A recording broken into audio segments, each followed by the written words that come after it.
Hello les amis, j'espère que vous allez bien. Le moment est venu, enfin, je sais, désolé pour le retard, d'essayer la dernière voiture de la liste de ma première supercar. Cette série que j'ai commencé en début d'année. Je pensais qu'elle se finirait plus tôt, mais bon, ça a pris du temps. Donc si on reprend dans l'ordre, il y a eu la 997 GTS, Aston Martin Vantage S, Audi R8 V10, Maserati Gran Turismo MC Stradale, 997 Turbo, et enfin, aujourd'hui, j'essaye la Jaguar F-Type R.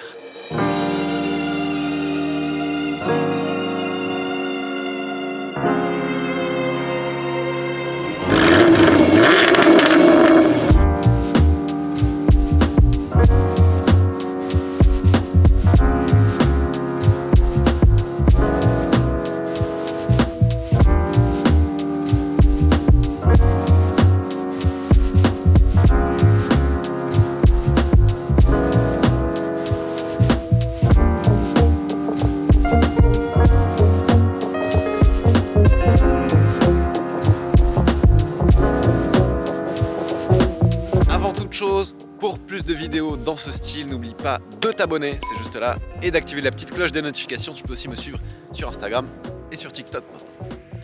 Pour l'occasion, aujourd'hui, je suis rejoint par un abonné qui a répondu à mon annonce de vouloir essayer cette F-Type R, et ce n'est autre que Quentin. Salut. Que vous avez déjà vu pour l'essai de la R8 V10. C'est vraiment très drôle. J'ai posté cette annonce et tu m'as répondu genre mais c'est une blague ou quoi? Ouais, vraiment à 1 heure près je dessinais le bon de commande de celle-ci, donc trop marrant. Donc du coup c'est avec plaisir que tu essayes aussi celle-là. Donc on avait essayé avec toi la R8 V10 première génération Spider et tu viens d'acheter cette Jaguar F-Type R cabriolet en V8. R c'est forcément en V8. Exactement. Et celle-ci c'est le facelift. Parce qu'il y en a eu une nouvelle, donc deuxième génération, mais ça c'est toujours la première génération en facelift, donc qui passe de 525 à 550 chevaux, c'est ça? Non, même les premières générations étaient déjà en 550. Ok. C'est exactement le même. Ah oui, bloc. non, et par contre, elle a le 4 roues motrices. Ouais. Mais ça, c'est pas, ça n'a rien à voir avec le non, facelift. rien à voir. Même, Donc voilà, je suis nu les mains dans les poches aujourd'hui, comme je te disais. Et là, en fait, la gamme aussi de F-Type est un peu compliquée. Clairement. Parce qu'il y a eu la V6, avec les deux échappements centraux à l'arrière, V6S. Il y a eu la V8S. Exactement. Il y a eu la V8R. Qui elle faisait 550 chevaux, la V8S faisait 525. 495. 495. Ok, c'est chez Audi 525. Exactement. C'était ta R8. Exactement. 495 chevaux sur la première V8S, ensuite elle est sortie en R avec 550 chevaux, en propulsion, puis en 4 roues motrices, en cabriolet, en coupé. Bon, on va se concentrer sur celle-ci aujourd'hui parce que sinon rien que pour expliquer la gamme, il va falloir 30 minutes. Ouais. Bah entre temps j'ai vendu du coup la R8, j'ai eu une AMG GTS que j'ai adoré aussi, que j'ai déjà revendu, et là du coup chercher un véhicule pour cet hiver en gamme de prix un petit peu plus bas que ce que j'avais, et je suis tombé sur cette annonce et je trouve, j'ai déjà eu une F-Type V6S il y a quelques temps, et je trouve que c'était super caisse en termes de rapport prix, plaisir, performance, son, tu vas voir, mais moi je trouve ça vraiment super. Et du coup je suis tombé sur cette annonce et je me suis dit bon allez go, on repart, et puis c'est une super surprise parce que j'avais jamais essayé moi en V8 et je suis assez content. Bon, on va faire le tour, mais clairement la F-Type décapotée là, elle est incroyablement belle. Donc là on est sur le facelift, on le reconnaît le facelift parce que il a des phares à LED, ils sont full LED je pense. Ouais, ils sont full LED, les phares sont un petit peu différents, ils sont un petit peu plus sombres que sur la première génération. Et puis il y a vraiment cette signature lumineuse de jour tout à fait. Quand elle est allumée. Et en bas cette petite lame qui traverse la prise d'air. Sinon, à peu de choses près, je crois que ça change pas trop. Les feux arrière sont un petit peu plus teintés sur celle-ci. Et il y a à l'intérieur surtout, on va en reparler après, mais l'intérieur est un petit peu différent. On a des belles grandes jantes chromées. On a du chrome un petit peu partout, c'est une anglaise. Ouais. Toi, tu m'as dit que tu étais un peu hésitant sur le chrome. Ouais, je suis pas fan du chrome, mais bon, comme c'est une anglaise, on va laisser comme ça ira très bien. Gris foncé, enfin classe. On a du chrome. Et la Jaguar F-Type, faut pas que je dise de bêtises sur le nom du concept en fait duquel elle est tirée, mais Jaguar avait produit dans les années 2000 un concept qui s'appelait CX, mais CX quelque chose, qui était incroyablement beau. Toute la presse, tout le monde a trouvé ce concept incroyable. Et tout le monde a dit mais il faut la produire. Et Jaguar a sorti la F-Type, qui était vraiment la copie de production de ce concept. Et justement, c'était pas une copie qui était trop changée, elle était aussi belle que le concept. Oui, je suis d'accord. Voilà. Et donc, il y a eu le coupé et le cabriolet. Personnellement, j'ai un faible pour le coupé, dont je trouve la ligne, l'arrière, incroyablement belle. Là, la cab est tout aussi belle, mais parce qu'elle est décapotée.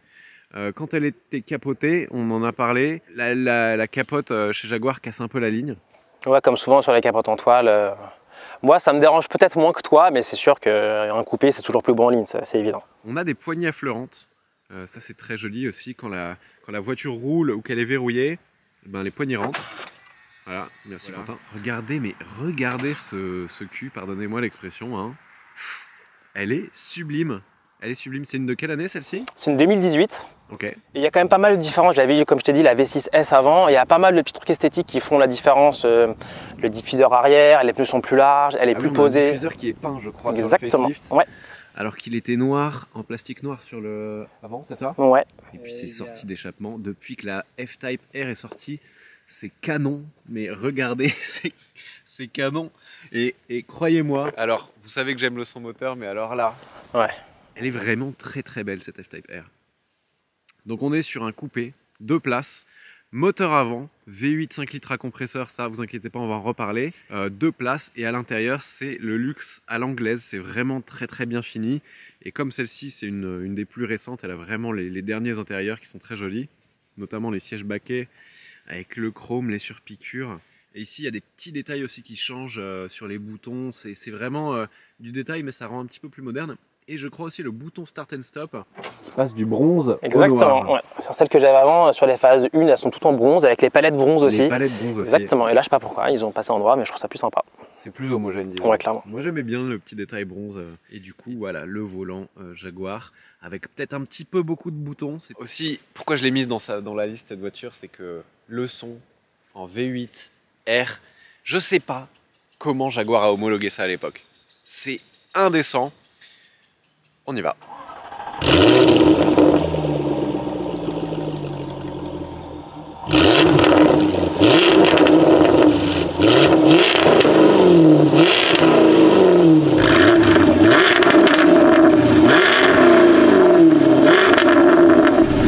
Bon là on a fermé les valves, on a fermé le toit, on s'est mis en mode GT parce que cette F-Type, elle a un son, elle a des perfs de supercar mais c'est plutôt une GT non? Ouais.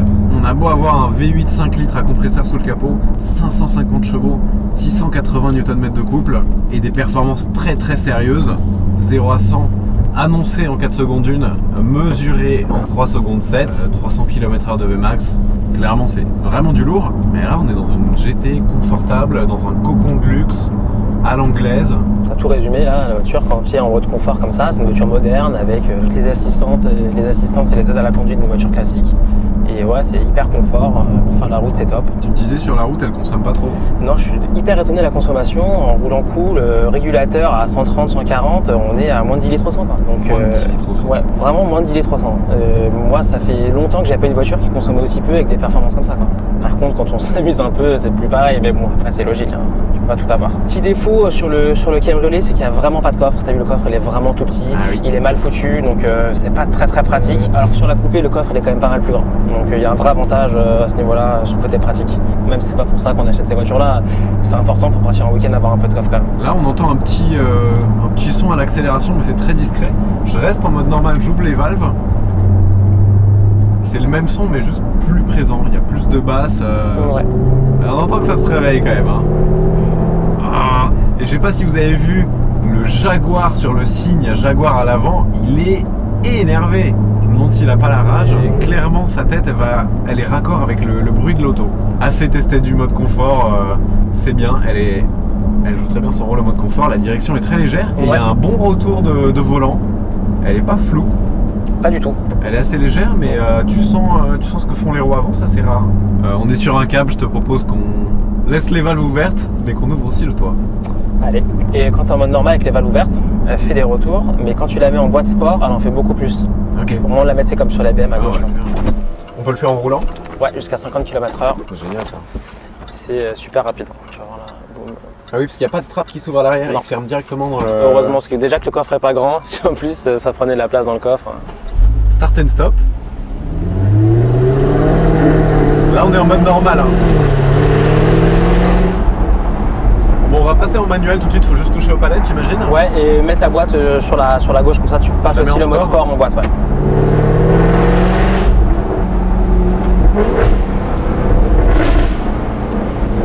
Oh là là. Bon, j'avais déjà essayé une F-Type R il y a longtemps, mais pas en cab, pas en 4 motrices. Ah, bon, je t'avoue, je connais le petit truc pour la faire chanter comme ça.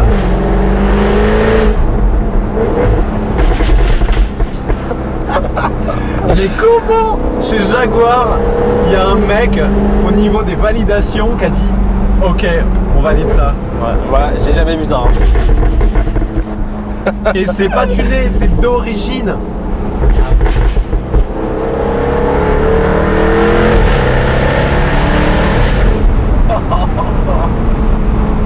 Et franchement ça marche hein. Elle est très coupleux. Alors le moteur, le V8, c'est un V8 à compresseur. Ouais, exactement. Oh là là, et le claquement au passage de vitesse. Ah, il y a un petit muret. Alors celui-là, on va le fracasser. Mais je pense comme un muret n'a jamais été fracassé hein. Voilà. T'es prêt? Ouais, je suis prêt, vas-y.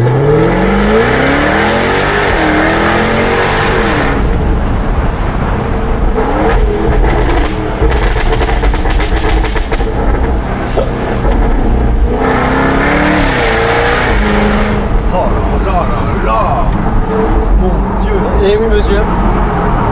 Fou. Alors la boîte, elle est franchement très très bonne. Ouais. C'est une boîte auto à 8 rapports, à convertisseur de couple. Donc c'est pas une double embrayage comme ce qu'on peut retrouver sur une AMG GT par exemple. Ouais. Mais elle est très très rapide pour un convertisseur de couple. Hein. Ouais, ouais. Les rapports passent vraiment, que ce soit au rétrogradage ou au passage, très très rapide. Il a fait jamais de raté, elle est jamais paresseuse. Même quand tu es dans les tours, tu veux rétrograder, ça passe le rapport. Écoute ça. Mais alors au niveau du châssis, c'est très souple. Vraiment, la voiture, c'est pas comme la R8, ta R8 qu'on a essayé, qui là, elle est posée au sol. Ouais. Là, tu sens que on y va comme un peu un bateau dans les virages. Ouais. Alors après, là, dans votre confort aussi. Hein. Ouais. Donc tu as les suspensions en confort. Ah oui. Ouais. Tout ça, c'est le mode confort. On Tout a ça, même pas mis le mode confort. sport. Ouais. On a des suspensions réglables entre confort et sport. Ouais. La direction aussi, je pense, parce que là, elle est clairement. toujours très légère. On va passer le mode sport. Tiens, hop, un coup vers le bas.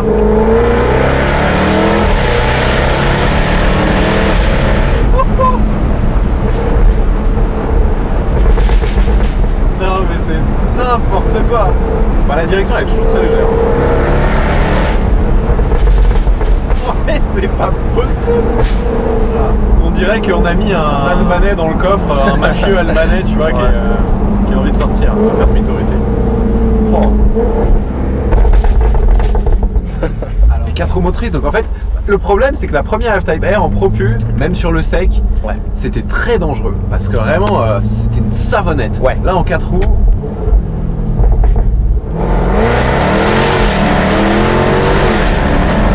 ça patine pas. Non.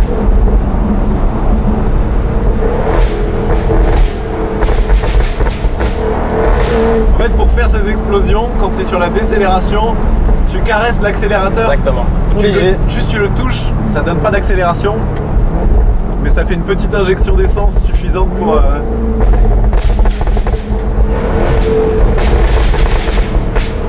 Non mais c'est ça en fait le kiff sur la caisse, Exactement. c'est le son. En cab, c'est incroyable. Ouais. Et il y a un coup de fusil au passage de vitesse quand même. Très très sympa. Ouais, c'est violent. Et la voiture est assez lourde, je crois. Elle est donnée à 1 tonne 750 environ, je crois. Ouais, mais je pense que ça fait plus. Hein. Je Ouais. pense que ça fait facile, ça fait plus d'une tonne 8, je pense. Et en plus de cette config là, tu peux pas faire plus lourd. Parce que c'est un cab, donc elle a 100 kg de plus que la coupée. Ah oui. C'est une 4 roues motrices, donc je crois qu'il y a Il y a 50 kg de transmission, plus par rapport à la transmission sur l'avant. Et du coup, là, on est au max du poids que tu peux faire sur un F-Type. Ça se ressent un peu au Ça se ressent un petit peu. comportement, Ouais. ouais. Et là, en mode sport, elle mériterait une direction qui est un peu plus lourde.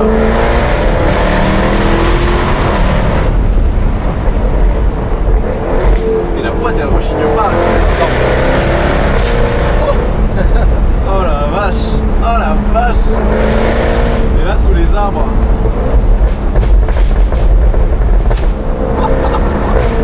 Mais c'est un kiff absolu cette Ah ouais. pièce. Et tu vois, je pense que c'est pas la voiture voiture avec laquelle tu vas passer la plus fort ici, mais au final ce que tu vas retenir c'est l'émotion qu'elle procure. Et regarde, t'as pas arrêté de parler du bruit, de la boîte, du son, et on a la banane. Alors qu'au final tu fais passer très vite avec une autre voiture, tu n'auras pas ces sensations là. Et là je suis tout à fait d'accord. Et en vrai, on parle du son et tout, mais niveau accélération c'est un avion. Ah, ça arrache, c'est très performant. Ça marche même plus fort peut-être que ta R8. Ah oui, ça marche mieux en termes de... Il y a plus de moteur que la R8 c'est sûr. Ça correspond pas mal à la GTS en termes de moteur, je trouve, que j'avais juste avant là. Avec beaucoup plus de caractère en fait. Avec beaucoup plus de caractère et un châssis, alors certes c'est pas une sportive, pure et dure, mais tu peux avoir une conduite dynamique et ça passe bien quoi.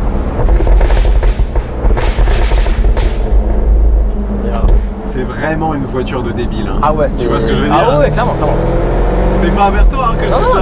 Mais je suis complètement d'accord, c'est complètement débile. Oh là là. Mais du coup c'est super attachant je trouve comme caisse. Moi tu vois j'ai acheté ça, alors je veux pas être blasé ou quoi que ce soit, c'est une super voiture, j'adore. Et quand j'ai acheté ça pas par dépit, mais voilà, j'ai trouvé une belle annonce, je vais aller, on y va. Et au final vraiment c'est toujours une bonne surprise ces Jaguar. Bah, c'est bien fini. Ouais. Ça marche 1 tonne, ça chante 100 tonnes. Ouais.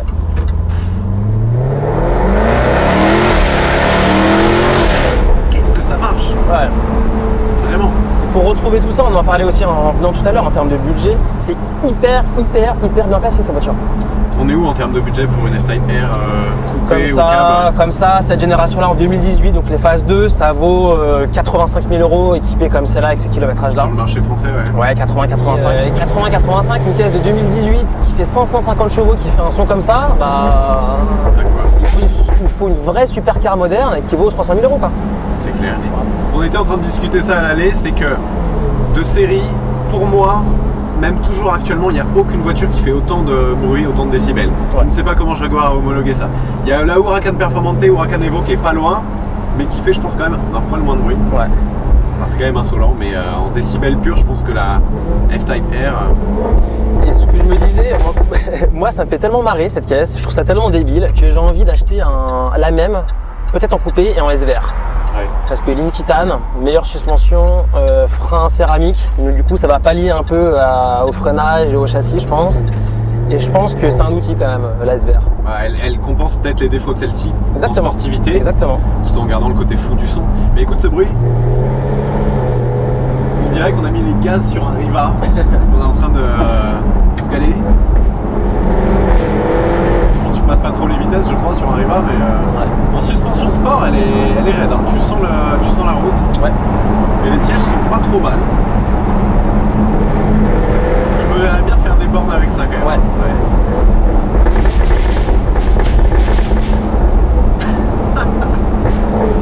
Un gamin, un vrai gamin. Est-ce que le freinage, j'ose pas trop taper dedans, t'en penses quoi? Moi j'aime pas le freinage.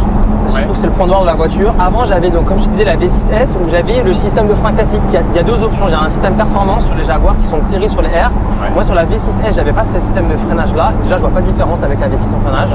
Et je trouve qu'il n'y a pas de mordant.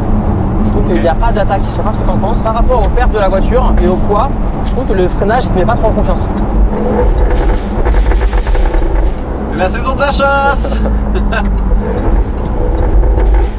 Oh là là, c'est insolent. Je vais tester le freinage. À mon avis, ils doivent être vite chauds les freins vu le poids de la voiture. Ouais. Mais en 4 roues motrices au moins sur ces petites routes comme ça là. T'as pas trop peur parce que je pense qu'elle freine pas mal, mais c'est le feeling en fait, il n'y a pas de feeling. Déjà il n'y a pas trop de feeling dans la pédale, puis avec la suspension qui est un peu souple, il n'y a pas ce côté un peu tête dans la pédale.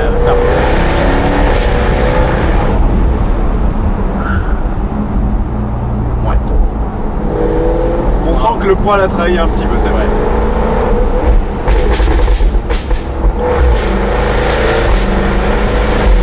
Oh là là, c'est un bonheur de jouer avec cette boîte de vitesse, elle est vraiment bien.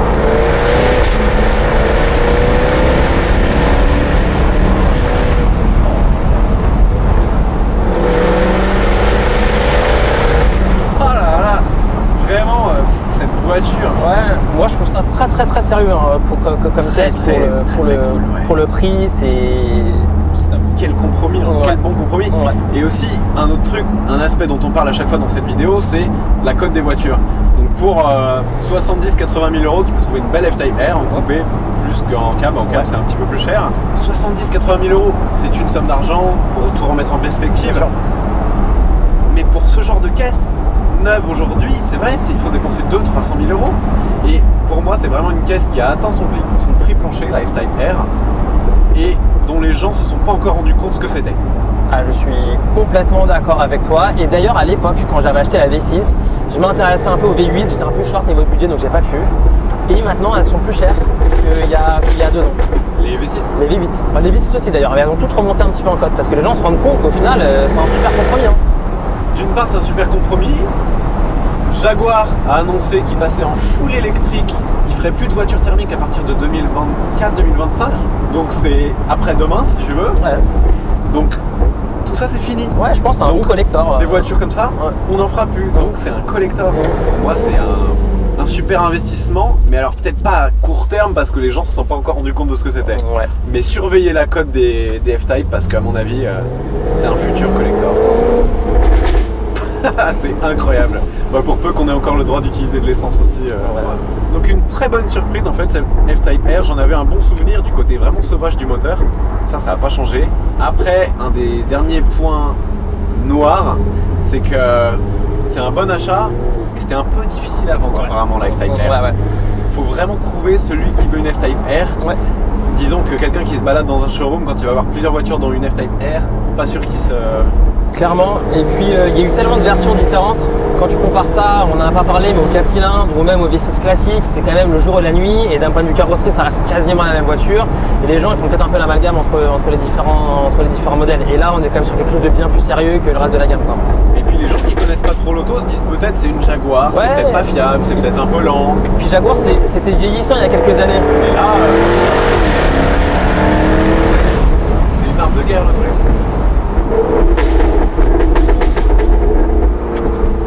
Voilà, il n'y a rien à rajouter. La F-Type R, c'est incroyable. Elle donne la banane, la voiture. Elle donne la banane. Même moi, c'est ma voiture, je la connais. C'est le plus important. Ça fait pas longtemps que je l'ai et je me marre dedans. C'est le plus important. Exactement. Alors qu'il y a des caisses hyper affûtées aujourd'hui où c'est lissé en sensation et à la route, tu vas passer plus vite en chrono, machin. Mais déjà, ça, je vais jamais la mettre sur circuit parce que c'est pas fait pour. Et sur des routes comme ça, au moins, tu t'éclates. Tu t'éclates. La prochaine vidéo, les amis, ce sera le récap où j'analyse vraiment tous ces essais et peut-être que ça va m'orienter un petit peu vers le choix parce que je vous ai dit que c'était pour bientôt la première supercar et c'est promis. C'est vraiment promis, c'est pour très bientôt. Donc j'ai hâte que ça se concrétise. Et dans la prochaine vidéo, on remet tous les essais en perspective pour voir un petit peu les plus, les moins de chaque voiture. Et peut-être un petit peu qu'est-ce qu'il va y avoir dans le garage de World Supercars, un de ces quatre quoi. Ouais. Merci Quentin. Avec plaisir. À très bientôt. À la prochaine. Ciao.